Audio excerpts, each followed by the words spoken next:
Assalamualaikum warahmatullahi wabarakatuh. Ismi Afrida Kartikaningrum min Kismil Lughatil Arabiyah fi Marhalati Sadisa. Nama saya Afrida Kartikaningrum dari jurusan Bahasa dan Sastra Arab BSA 6C.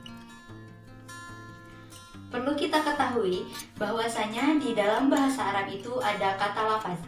Nah, lafaz tersebut kebagi ke dalam 3 unsur. Yang pertama itu ada isim, yang kedua itu ada fiil, dan yang ketiga itu ada huruf.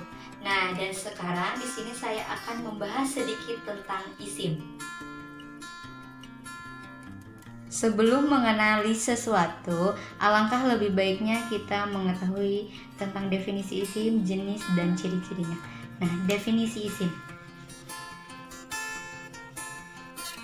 Al-ismu huwa kullu kalimatin tadulu ala insanin au hayawanin au nabatin au jamadin au makanin au zamanin au sifatin au makna mujarradin minaz zaman. Isim adalah setiap kata yang menunjukkan manusia, au hayawanin atau hewan, au nabatin atau tumbuhan, au jamadin atau benda, au makanin atau tempat, au zamanin atau waktu, au sifatin atau sifat, au makna mujarradin minaz zaman. Nah, untuk ketujuh tersebut itu termasuk ke dalam benda. Dan satu lagi itu ada makna mujarradin minaz zaman, yang artinya kata yang tidak mengandung waktu. Contohnya, kata membaca, qoro'a. Qoro'a itu termasuk ke dalam fi'il madi yang artinya telah membaca. Dan yaqra'u itu termasuk ke dalam fi'il mudhari yang artinya sedang membaca. Dan qira'ah itu artinya membaca, itu termasuk ke dalam isim karena itu tidak berkaitan dengan waktu. Karena qoro'a dan yaqra'u itu berkaitan dengan waktu. Jadi definisi isim adalah benda dan kata yang tidak berkaitan dengan waktu. Nah, kita masuk ke ciri-ciri isim. Ciri-ciri isim itu ada alif lam. Ya, contohnya seperti al-qalamu dan kata al-kitabu yang artinya pulpen dan buku. Yang kedua itu ada tanwin. Nah, apabila kita memakai alif lam, nah kita tidak boleh memakai tanwin. Begitupun sebaliknya. Nah, ketika kita memakai tanwin, kita tidak boleh memakai alif lam. Nah, contoh dari tanwin itu ada qolamun dan kitabun.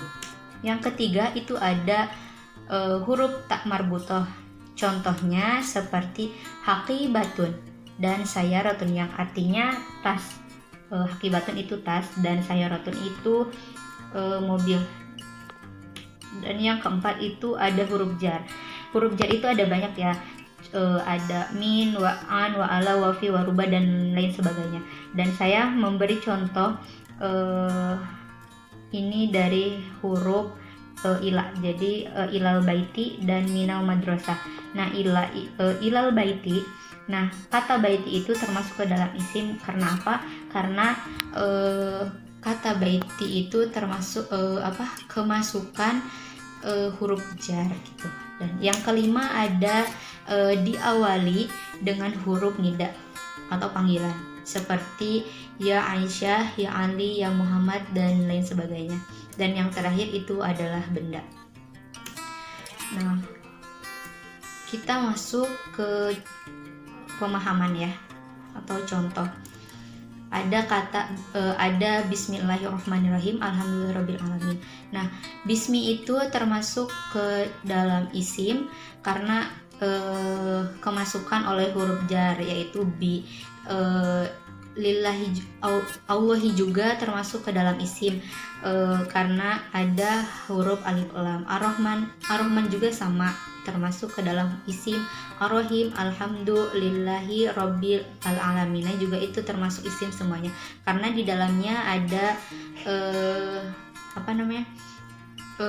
huruf alif lam. Nah, syukron, mungkin itu penjelasan dari saya. Wassalamualaikum warahmatullahi wabarakatuh.